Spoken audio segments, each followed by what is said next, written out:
Hello everyone, this is Tanisha Patidar and welcome to AT education. तो हम क्या पढ़ रहे थे, हमारा चैप्टर 1 चल रहा था, nature and significance of management. तो आज हम पढ़ने वाले हैं नेचर ऑफ मैनेजमेंट। आपको पता होगा फ्रेंड्स, नेचर ऑफ मैनेजमेंट में कितने आते हैं?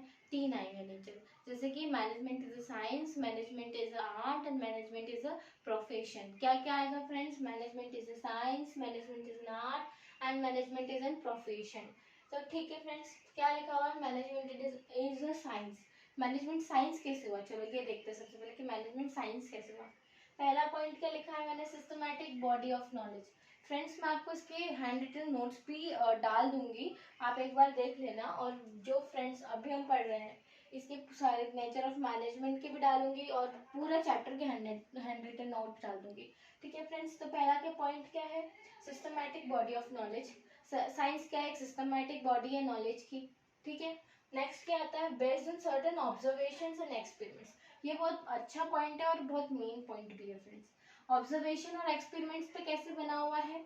आप जानते होंगे कि जो मैनेजमेंट है, जो science, management is in science. Science किसके ऊपर? पहले तो एक पहला नंबर जो एक्सपेरिमेंट से साइंस है बना हुआ है कि अगर एक्सपेरिमेंट्स होते रहेंगे ऑब्जर्वेशन होगी। अगर अपन एक्सपेरिमेंट कर रहे हैं, उस एक्सपेरिमेंट का क्या नतीजा निकला वो अपनी ऑब्जर्वेशन होगी। ठीक है फ्रेंड्स, तो ये किस पे बेस्ड होता है? Observations and experiments. ठीक है, तो मैनेजमेंट ऑब्जर्वेशन और एक्सपेरिमेंट पे भी बेस्ड है। Not fully universal validity. इसका मतलब ये होगा यूनिवर्सल वैलिडिटी है पर फुल नहीं है, फुल्ली यूनिवर्सल वैलिडिटी नहीं है। तो ये उसके बाद फ्रेंड्स आप पूरा इसको क्या कंबाइन कर लेना, मैनेजमेंट इज अ साइंस, इसको पूरा कंबाइन एक सेंटेंस फ्रेम करना, या फिर आप ऐसे पॉइंट्स में भी लिखना, पर लास्ट में क्या लिखना आपको? Management is not exact the science, यानी कि मैनेजमेंट एग्जैक्ट साइंस नहीं है। ठीक है, मैनेजमेंट एक आर्ट भी कहा गया है कि मैनेजमेंट का एक आर्ट भी है, क्योंकि साइंस तो प्योरली है नहीं कि मैनेजमेंट प्योर साइंस है। ऐसा तो हो नहीं सकता कि साइंस के ऊपर ही बेस्ड है, सारे एक्सपेरिमेंट और ऑब्जर्वेशन से चल रहा है, नहीं। तो एक आर्ट भी है, तो इसीलिए क्या लिखना है आपको लास्ट में? Management is not exact the science. Next क्या आता है friends? Management is an art. Management is an art कैसे हुआ फ्रेंड्स?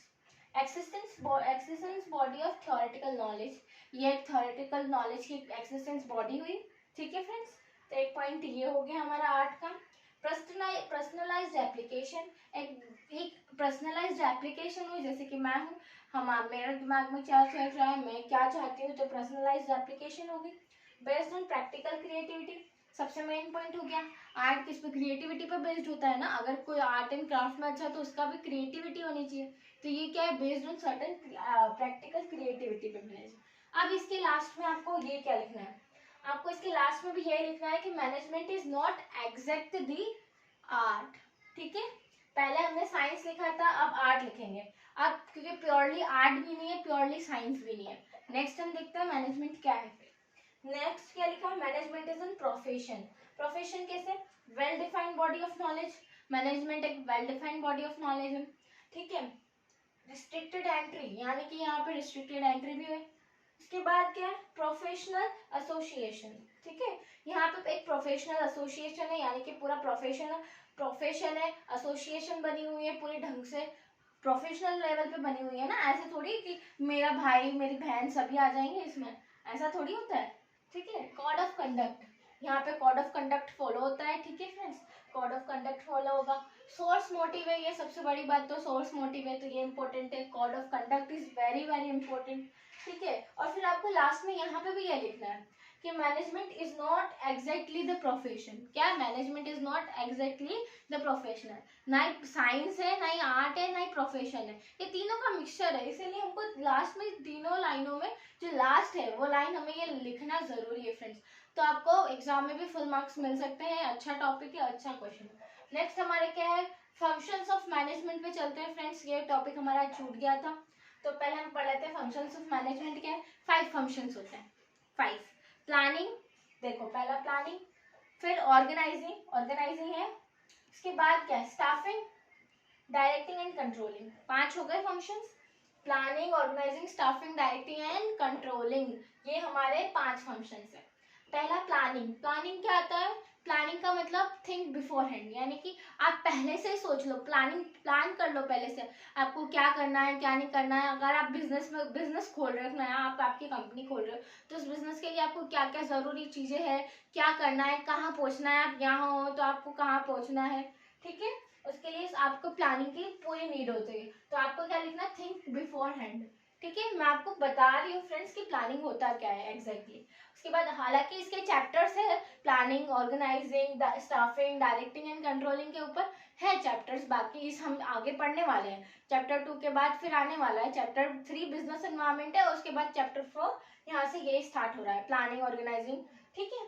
तो ये आपको हमको पहले पता होना चाहिए कि क्या होना है, क्योंकि इसमें भी हमारे मैनेजमेंट वाले चैप्टर में, चैप्टर 1 में हमको 5 फंक्शन बता रखे, ताकि हमारा इंट्रो हो जाए। उसके बाद फिर हम जो जैसे जैसे चैप्टर्स पढ़ेंगे उसका भी हमारे पास डेफिनेशन आ जाएगी फ्रेंड्स, तो हम डेफिनेशन से और इजीली समझ सकेंगे। पर उससे पहले आप प्लानिंग समझ जाइए।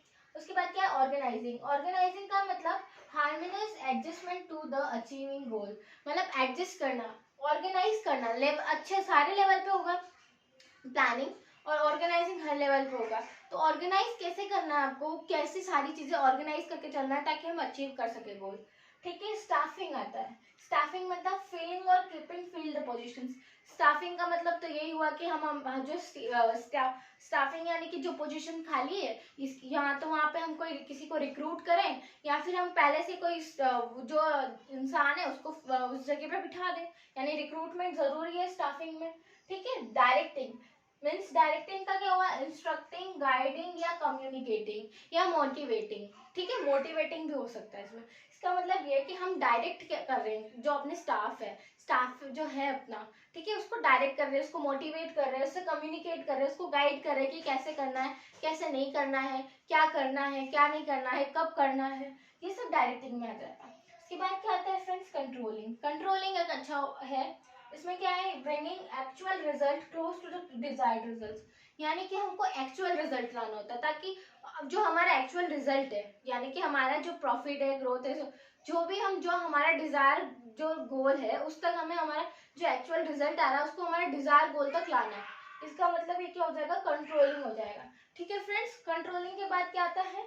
अब हम पढ़ेंगे कोऑर्डिनेशन। ये बहुत इंपॉर्टेंट है, इसके ऊपर कोऑर्डिनेशन के ऊपर क्वेश्चंस बनते हैं फ्रेंड्स। तो देखो हमने क्या पढ़ लिया? नेचर पढ़ लिया हमने, हमारा टॉपिक छूट गया था फंक्शंस ऑफ मैनेजमेंट, तो ये भी पढ़ लिया हमने, ठीक है। उसके बाद अब नेक्स्ट टॉपिक है हमारा कोऑर्डिनेशन। तो हम कोऑर्डिनेशन की तरफ जानते हैं कि कोऑर्डिनेशन होता क्या है। हालांकि आपको पता होगा, फिर भी एक बार डेफिनेशन देख लेते हैं कि कोऑर्डिनेशन मतलब क्या होता है। It means bringing together the activities and resources of the organization, bringing harmony in the, it is the essence of management. अब मैं आपको बताती हूँ इसका मतलब क्या होता है। कोऑर्डिनेशन का मतलब ये हुआ, it means bringing together the activities, यानी कि जितनी भी एक्टिविटीज हमारे बिजनेस, हमारे फर्म में हो रही है, वो सारी, मतलब जो भी हमारे मैनेजमेंट के टाइम पे जो कोऑर्डिनेशन है, जो भी हर लेवल पे हो रहा है, सारे टॉप लेवल से लोअर लेवल तक, उसमें कोऑर्डिनेशन तो लाना होगा ना। तो सारे जो एक्टिविटीज है ना, वो सारी साथ में आ जानी चाहिए। हमारी जितनी भी एक्टिविटीज है सारी साथ में आ जाए। रिसोर्सेज हमारे सारे साथ में होने चाहिए ताकि हम अच्छे से कर सके। ऑफ ऑर्गेनाइजेशन मतलब अपनी जो ऑर्गेनाइजेशन है उसके क्या बोलते हैं, एक्टिविटीज एंड रिसोर्सेज, सारी चीजें हमको एक साथ लानी है, कोऑर्डिनेट करना है उनके साथ, उसके बाद फिर उनके साथ काम करना है, ठीक है। फिर bringing harmony in them, harmony लाना है उनके बीच में, ठीक है। नेक्स्ट क्या? It is the essence of management. Essence का मतलब एसेंशियल पार्ट, ठीक है। ये एसेंस का मतलब क्या हुआ फ्रेंड्स? एसेंशियल पार्ट, तो यानी कि ये बहुत इंपॉर्टेंट पार्ट हो गया। तो इट इज द कोऑर्डिनेशन बहुत ही एसेंस ऑफ मैनेजमेंट है, it is the essence of management, ठीक है फ्रेंड्स। तो अगर आपको ये वीडियो अच्छा लग रहा हो तो आप इसे लाइक, शेयर और सब्सक्राइब जरूर कीजिए फ्रेंड्स। तो आज का हमारा टॉपिक भी सारे हो गए, management of nature of management पढ़ लिया हमने, फंक्शंस ऑफ मैनेजमेंट पढ़ लिया, कोऑर्डिनेशन पढ़ लिया। अब हम नेक्स्ट क्लास में क्या पढ़ेंगे? अब हम पढ़ने वाले हैं इंपॉर्टेंस ऑफ कोऑर्डिनेशन पढ़ेंगे, और उसके बारे में थोड़ा और जानेंगे कि क्या होता है कोऑर्डिनेशन ये, और उसके बाद ये हमारी अगली लास्ट क्लास होगी, उसके बाद सारी ये चैप्टर हमारा कंप्लीट हो जाएगा फ्रेंड्स। और अगर आपको ये वीडियो पसंद आया तो इसे लाइक, शेयर और सब्सक्राइब जरूर कीजिए। Thank you.